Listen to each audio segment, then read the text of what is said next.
ఆంధ్రప్రదేశ్లో అక్రమ మైనింగ్ జనసేన నాయకుడే తన ఫేస్బుక్లో పెట్టిన వైనం ఏదైతే అక్రమ మైనింగ్ జరుగుతుందో దాని గురించి అయితే తన ఫేస్బుక్లోనే పెట్టడం జరిగింది. ఇంతకీ ఎవరా నాయకుడు, అసలు ఎందుకు అక్రమ మైనింగ్ ఎక్కడ జరుగుతుంది అనేది మనకి వివరించడానికి మనతో పాటు ఉన్నారు ప్రముఖ రాజకీయ విశ్లేషకులు చింత రాజశేఖర్ గారు. నమస్కారం సార్. నమస్తే సార్, ఏపీలో అక్రమ మైనింగ్, అది కూడా ఒక జనసేన నాయకులు తన ఫేస్బుక్లో పోస్ట్ చేయడం జరిగింది. దాని కింద కూడా కొన్ని లైన్స్ పెట్టడం జరిగింది. ఏంటంటే ఎవరున్నా కూడా డోంట్ కేర్, అంటే ఏపీ డిప్యూటీ సీఎంఏ కావచ్చు, లేకపోతే ఏపీ హోంమంత్రి కావచ్చు, వాళ్ళైనా కూడా వి డోంట్ కేర్ అన్నట్టుగా మైనింగ్ జరుగుతుందని తను పెట్టడం జరిగింది. సో ఇంతకేంటంటారు ఈ కథ? ఫస్ట్ ఆఫ్ ఆల్ ఆయన పోస్ట్ ఎందుకు పెట్టినాడు? అక్రమ మైనింగ్ జరుగుతుందంటే రాష్ట్ర సంపద కోల్పోతున్నారని బాధతో పెట్టినాడా, లేకపోతే ఆయనకు రావాల్సిన వాటాలు రాలేదని పెట్టినాడా? ఇది కూడా ఆలోచించారంటారా? నా వాటా హైదరాబాద్, నీకేం లేదు, నథింగ్ డూయింగ్ అంటే అట్లా అని కంప్లైంట్ చేస్తారు హోంమంత్రి గారి దగ్గరికి వెళ్ళి. హోంమంత్రి గారు ఏంటయ్యా బాబు, ఏంటో అక్రమ మైనింగ్ చేస్తారంటే ఏంటి డామ్ డూమ్ అంటారు. అంటే జనరల్గా జరిగేదే చెప్తున్నాను నేను. పోలీస్ అయితే బయటికి రాగానే ఏదో వచ్చాడో ఏదో ఫోన్ చేశాడు నీ పన్ను కానీ అని చెప్తారు. ఇప్పుడు పోలిశెట్టి సత్య గారు జనసేన నాయకులు అవునా కాదా? జనరల్ సెక్రటరీ ఆయన ఉన్నారా, జనరల్ సెక్రటరీ అవునా కాదా అని చెప్పలేము. జనరల్ సెక్రటరీలు 6 నెలలకు ఒకళ్ళు మారుస్తారు.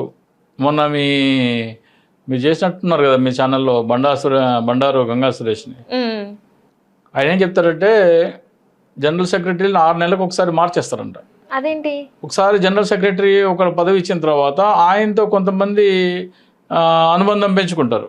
అనుబంధం పెంచుకుని వాళ్ళు పార్టీ పటిష్టత కోసం ఏదన్నా, లేకపోతే క్యాండిడేట్ కోసం నాకు క్యాండిడేట్ కావాలి, నాకు ఆసక్తి ఉంది, నేను డబ్బులు ఖర్చు పెడతాను, అది చెప్తూ ఉంటారు. ఆయన ఒక 10-12 మంది క్యాండిడేట్స్ని, బలమైన వాళ్ళని ఆయన దగ్గర పోగానే వాళ్ళని తీసేస్తారు, కొత్త వాళ్ళని పెడతారు. అట్లా ఈ బోలిశెట్టి సత్యానంద అతన్ని జనరల్ సెక్రటరీగా ఎప్పుడో ఉన్నాడు. ఆయన ఎన్నికల కంటే ముందర 2024 ఎన్నికల కంటే ముందర 18 ఆ టైంలో వరకు ఉన్నట్టున్నాడు. ఆ తర్వాత మళ్ళీ కొత్త జనరల్ సెక్రటరీ వచ్చాడు. అంటే కొత్త జనరల్ సెక్రటరీ నియమించేటప్పుడు పాత వాళ్ళని ఉంచినామా తీసేసినామా చెప్పారు, సైలెంట్గా ఉంటారు. ఎప్పుడైతే కొత్త వాళ్ళు వచ్చిందో అందరికి కొత్త వాళ్ళ దగ్గర గుమ్మ కుడతారు, పాత వాళ్ళు ఆటోమేటిక్గా సైలెంట్ అయిపోయినట్టే. ఈయన ఇంకా నేను జనసేన నాయకుడు అనే భ్రమలో ఆయన ఉన్నాడు కాబట్టి ఆయన పోస్టులు పెడుతున్నాడు. ఈయన గతంలో ఏం చేసినాడంటే అమరావతిలో రాజధాని కట్టకూడదు అని గ్రీన్ ట్రిబ్యునల్కి కంప్లైంట్ చేసినాడు. అమరావతిలో రాజధాని వద్దని, నదీ పరివాహక ప్రాంతం అది, అక్కడ నిర్మాణాలు వద్దు అని గ్రీన్ ట్రిబ్యునల్కి కంప్లైంట్ చేస్తే, అక్కడ ఇసుక తోడేస్తున్నారని గ్రీన్ ట్రిబ్యునల్ కూడా కంప్లైంట్ చేస్తే గ్రీన్ ట్రిబ్యునల్ పెనాల్టీ వేసింది. చంద్రబాబు నాయుడు 2014-19 కాలంలో ఈయన గ్రీన్ ట్రిబ్యునల్కి చంద్రబాబు నాయుడు మీద కంప్లైంట్ ఇచ్చినాడు.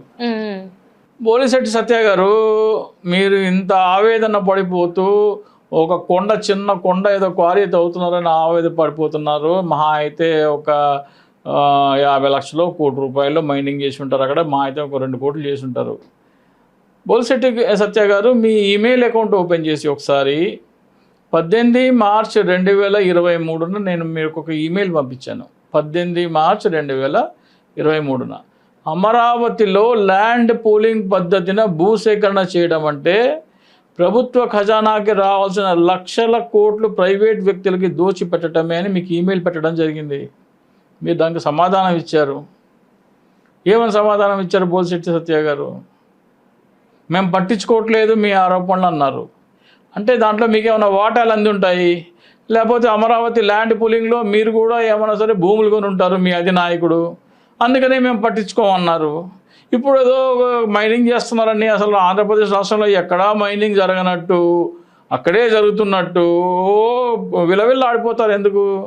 మీరు వాటాకి మీకు రావాల్సిన వాటాలు రాలేదని విలవిల్లాడుతున్నారా ఏంటి చెప్పండి? మరి దాంతో పోలిస్తే ఈ రోజుకైనా మాట్లాడండి. అమరావతి ల్యాండ్ పూలింగ్ యాక్ట్లో భూ సమీకరణ చేయటం అనేది ప్రభుత్వ ఖజానాన్ని కొల్లగొట్టి ప్రైవేటు వ్యక్తులకి దోషిపెట్టే చట్టం అది. మాట్లాడండి దాని మీద. మీ అధినాయకుడు మాట్లాడడు, మీరు మాట్లాడరు. అంటే మీకు వాటాలు అందుతున్న చోట అవినీతి జరిగినా సరే మీకు కనపడదు. మీకు ఎక్కడైతే వాటాలు అందలేదో అక్కడ గొగ్గలు పెడతారు, అంతే కదా. ఎన్ని కంప్లైంట్స్ లేవు జనసేన నాయకుల మీద, జనసేన ఎమ్మెల్యేల మీద అవినీతి చేస్తున్నారని? ఎందుకంటే పోలిశెట్టి సత్య గారు ఏదో పునీతం అయిపోయినట్టు, ఏదో మీ అంత పవిత్రమైన పార్టీ లేనట్టు అవినీతి అంటే గిలగిల కొట్టేసుకుంటున్నారేంటి? అర్థమైపోయింది సత్య గారు, మీరు అక్కడ అవినీతి జరుగుతుందని కాదు, మైగిని జరుగుతున్నట్టు కాదు, అక్కడ మీకు వాటాలు అందలేదని గిలగిల కొట్టేసుకుంటున్నారు. మీరు జనాలేం పిచ్చోళ్ళు కాదు. అంటే వాటాలు అందలేదు కాబట్టి ఈ రోజు అక్కడ మైనింగ్ జరుగుతుంది అక్రమంగా అని అన్నారు, కానీ ఒకవేళ వాటా అందుంటే ఇప్పుడు మాట్లాడే వాళ్ళు కాదంటారా? వాటా అంత అవినీతి జరిగిపోతుందని అంత బాధపడిపోతుంటే అమరావతి ల్యాండ్ పూలింగ్ చట్టమే అవినీతిమయమైన చట్టం. ప్రభుత్వము జగన్మోహన్ రెడ్డి గారు ఏమన్నారు, ప్రభుత్వము అక్కడ భూమి కొని ప్రభుత్వ భూమిలో రాజధాని కట్టాలన్నారు. 8 లక్షలు 10 లక్షల ఎకరా ఉన్న భూమి మీ రైతుకి డబుల్ ఇచ్చినా కానీ, ఎకరా 20 లక్షల చొప్పున కొన్నా కానీ 7,000 కోట్లతో మొత్తం 35,000 ఎకరాలు కొనొచ్చు. అలా కొనకుండా ల్యాండ్ పూలింగ్ అంటున్నారు. వీళ్ళకి ప్రభుత్వమే డైరెక్ట్గా కొనకపోవడం వల్ల ఏమైందంటే, వీళ్ళ మంత్రులు, వీళ్ళ అనుయాయులు, వీళ్ళ దగ్గర సంబంధికులు అందరూ అక్కడ భూములు కొన్నారు. 8 లక్షలకి 10 లక్షలకి కొన్నారు ఎకరా. అది ల్యాండ్ పూలింగ్కి ఇచ్చారు. రైతు దగ్గర నుంచి వీళ్ళు 8 లక్షలకో 10 లక్షలకు కొని అది ప్రభుత్వానికి ల్యాండ్ పూలింగ్కి ఇస్తే, ప్రభుత్వం వాళ్ళకి రిటర్నబుల్ ప్లాట్లు ఇచ్చింది. ఆ రిటర్నబుల్ ప్లాట్ ఎకరా విలువ 12 కోట్లు 10 కోట్లు అట్లా ఉంది. ఎవరైతే రైతుల దగ్గర కొన్నారో వాళ్ళు కొనకుండా డైరెక్ట్గా ప్రభుత్వమే కొన్నట్టయితే ఈ లాభం ప్రభుత్వానికి వచ్చేది కదా. ప్రభుత్వానికి రావాల్సిన లాభాన్ని ప్రైవేటు వ్యక్తులకి దోచిపెట్టేందుకు ఉద్దేశించబడిన చట్టము ల్యాండ్ పూలింగ్ చట్టం అని పోలిశెట్టి సత్య గారు మీ ఆఫీస్కి ఈమెయిల్ పెట్టాను. మరొకసారి చూసుకోండి, నేను డేట్ చెప్తున్నాను, 18 మార్చి 2023. మీరు దానికి ఇచ్చిన సమాధానం చూసుకోండి. ఎందుకండి అవినీతి గురించి మీరు మాట్లాడటము? భలే ఉందే మీరు. జస్ట్ బికాస్ ఆఫ్ అంటే వాళ్ళకి వాటాలు అందలేదనే పోస్టు, బ్లాక్మెయిలింగ్. అంటే ఇప్పుడు మీరు అన్నారు కదా సార్, ఇప్పుడు ఆ రాజధాని అనేది అవినీతి అని. సో మీరే తప్పు మాట్లాడుతున్నారని చాలా మంది, కొంతమంది నాకు స్వయంగా ఫోన్ చేసి చెప్తున్నారు సార్. అక్కడ మీరు 3 పంటలు పండవు అని అంటున్నారు. అంటే 3 పంటలు ఏవైతే ఉన్నాయో ఒక పంట మాత్రం చేతికి అందుతుంది, 3 మాత్రం, ఇంకా 2 మాత్రం నీళ్ళలో మునిగిపోతుంది అని చెప్పేసి అన్నారు కదా. అది తప్పు అంటున్నారు. మీకు ఏం తెలియదు, మీకు తెలియదు అంటే ఇక్కడ ఒక నిమిషం సార్, మీకు తెలియదు, మీరు అవగాహన లేకుండా మీరు మాట్లాడుతున్నారు. సరే, అవగాహన ఉన్న మాట్లాడుతున్నా లేని మాట్లాడుతున్నా 2 విషయాలు చెప్తానమ్మా. అక్కడ ఒకటి, ఫస్ట్ అక్కడ భూమి విలువ 2014లో 8 లక్షలు 10 లక్షలు అవునా కాదా? ఫస్ట్ అది కొని ల్యాండ్ పూలింగ్కి ఇచ్చిన తర్వాత వాళ్ళకి రిటర్నబుల్ ప్లాట్లు కోట్లలో ఉందా లేదా చూడాలి. అది కరెక్ట్గా చూడాలి కదా. నంబర్ 1. నంబర్ 2, నీళ్ళు తోడుతూనే ఉన్నారు కదమ్మా, ఈరోజు కూడా తోడుతున్నారు కదమ్మా. ఎందుకు తోడుతున్నారు నీళ్ళు? నేను చెప్పేది అబద్ధం అయితే మునగదు అంటున్నారు వాళ్ళు. మునగదు, నీళ్ళు ఎక్కడి నుంచి తోడుతున్నారు? వర్షాలు ఎప్పుడు ఆగిపోయినాయి? అసలు ఎప్పుడు ఆగిపోయినాయి అమ్మా? మళ్ళీ వర్షాకాలం కూడా వస్తుంది కదా. ఇప్పుడు ఇంకా నీళ్ళు తోడుతున్నారా లేదా? నీళ్ళు నిలబడి ఉన్నాయా లేదా? ఎందుకున్నాయి? నీళ్ళు పడాలి ఉంటే పంటలు పండుతాయా? లేదు. మరి రేట్ ఎందుకు తక్కువ ఉందమ్మా అక్కడ? అంత 10 రకాల పంటలు పండే భూమి అంటున్నారు కదా, రేట్ ఎందుకు తక్కువ ఉంది? వాళ్ళని ఒకటే అడగండి, సరే పంటలు పండుతాయా పండవా సెకండరీ పక్కన పెట్టండి. అక్కడ ఆ రోజున మార్కెట్ విలువ 8 లక్షలు 10 లక్షలు అవునా కాదా? అది ల్యాండ్ పూలింగ్కి ఇస్తే ఎకరాకు వచ్చే రిటర్నబుల్ ప్లాట్ కోట్లలో ఉందా లేదా? అది లాభం ప్రభుత్వానికి రావాలా రైతు వాళ్ళకి రావాలా? అవగాహన లేకుండా మాట్లాడితే నా మీద కేసు పెట్టకుండా ఉంటారా గవర్నమెంట్? ఏమో మరి వాళ్ళు నాకైతే కాల్ చేసి అన్నారు, చెప్పండి రాజశేఖర్ మీద కేసు పెట్టండి. ప్రభుత్వం ప్రజలని తప్పుదో పట్టిస్తున్నాడు, మభ్య పెడుతున్నారు. మీకు ఒక విషయం చెప్తానండి, కొలికపూడి శ్రీనివాస్ ఎవరు? అమరావతి దానికోసం ఉద్యమించిన నాయకుడు. ఆయన ఒక వ్యక్తితో ఏమన్నారంటే, చింతా రాజశేఖర్ చెప్పిన వాదన గనక ప్రజల్లోకి వెళితే తెలుగుదేశం చాప్టర్ క్లోజ్ అన్నాడు ఆయన. కొలికపూడి శ్రీనివాస్ అన్నాడు, ఒక వ్యక్తితో అన్నారు. ఆ వ్యక్తి వచ్చి మీ విషయం చెప్పారు, చింతా రాజశేఖర్ ఆర్గ్యుమెంట్ కనుక ప్రజల్లోకి బలంగా వెళ్తే మాత్రం తెలుగుదేశం భూస్థాపితం అయిపోతుంది అని కొలికపూడి గారు అన్నారని ఒక యూట్యూబర్ అన్నారు నాతో, పేరు అనవసరం. ఎందుకు మరి ఇట్లా అంటే వాళ్ళు మేము చేసేది నిజమే అని ప్రూవ్ చేసుకోవడానికి ఇట్లా మాట్లాడుతున్నారు అనుకోవాలి. ఎందుకు గమ్మునున్నారు కదమ్మా, ఎక్కడున్నారు? కుక్కిన పేన్లాగా పడి ఉన్నారు కదా, ఒక్క మాట మాట్లాడట్లేదు, దాన్ని కౌంటర్ చేయడానికి ఎవరు రావట్లేదు. అంటే ఒకవేళ మిమ్మల్ని డిఫెండ్ చేయడానికి వస్తే ఈ నిజాలన్నీ బయట పడతాయని చెప్పేసి అందుకే మీ దాకా రావట్లే అంటారా? అసలు ఇప్పుడు ఫర్ ఎగ్జాంపుల్ నేను తప్పుడు ఆరోపణ చేస్తాను అనుకోండి, ఆమె కేసు పెట్టి నన్ను అరెస్ట్ చేసాను అనుకోండి, ఈయనేం మాట్లాడినాడు? అవును కదా, ఈ రోజున అవనిగడ్డ నుంచి నాకు నిన్న పొద్దున ఒక ఫోన్ వచ్చింది. అవనిగడ్డ నియోజకవర్గం, అవనిగడ్డ కాదు, అవనిగడ్డ నియోజకవర్గం.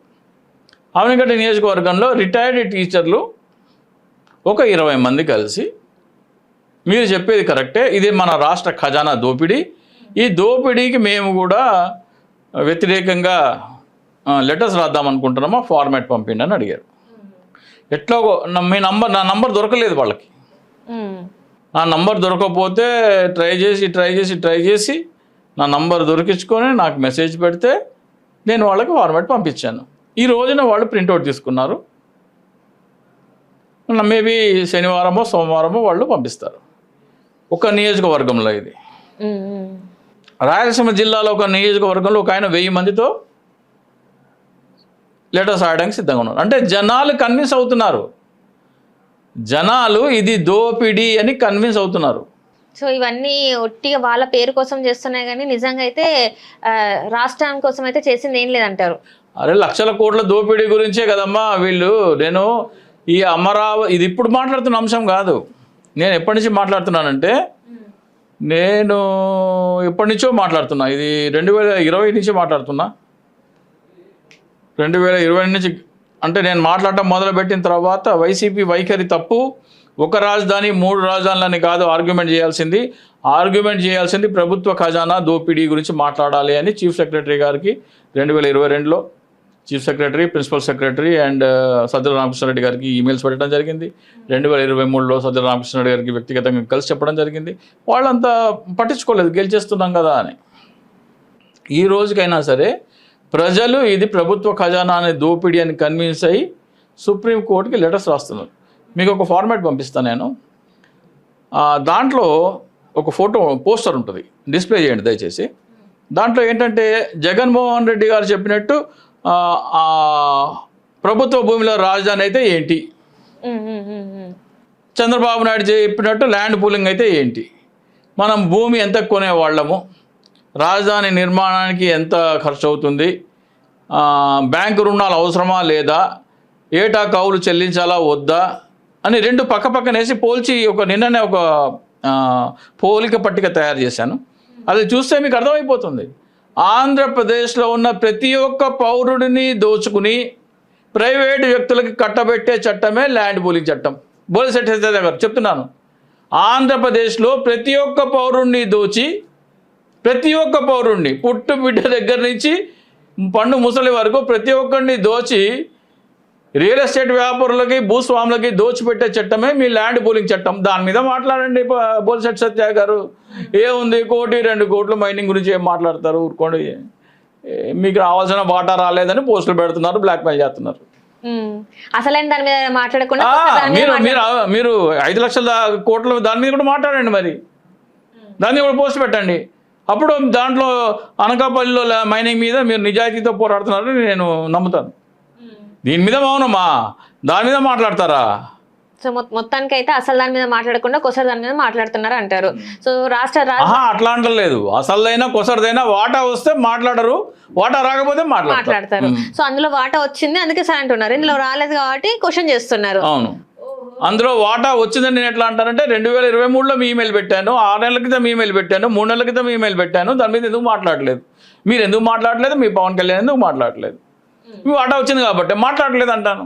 జనసేన క్యాడర్లో చాలామంది వైసీపీలోకి వెళ్ళాలని, వైసీపీకి పనిచేయాలని కూడా ఉత్సాహంతో ఉన్నారు. సో జనసేనలో పవన్ కళ్యాణ్ రాజకీయ భవిష్యత్ ఏంటో అనేది స్థానిక సంస్థల ఎన్నికల్లో తేలిపోతుంది. 3వ వంతు సీట్లు ఇవి అని డిక్లేర్ చేయమంటున్నారు. 3వ వంతు అంటే 33%. 33%లో 3% తగ్గినా కానీ మేము ఊరుకోము. నువ్వు 33% తీసుకుంటావా, మమ్మల్ని వెళ్ళి వైసీపీకి పని చేయమంటావా? ఇది జనసేన క్యాడర్ మనోభావం ఆంధ్రప్రదేశ్లో. రైట్ సార్, మరి చూద్దాం మరి ఎలాంటి డెసిషన్ తీసుకుంటారు ఏంటి జనసేన నాయకులు అంటే పవన్ కళ్యాణ్ గారు, మరి చూడాలి, అప్పుడు తెలిసిపోద్ది ఏంటి అనే నిజాలు అనేవి బయటపడతాయి. So thank you so much sir. నమస్తే.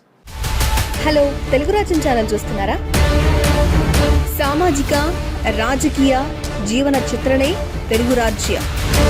అతిశయోక్తులు అసత్యాలు ఉండవు. రాజకీయ కోణం కాదు, ప్రజా కోణమే కొలబద్ద.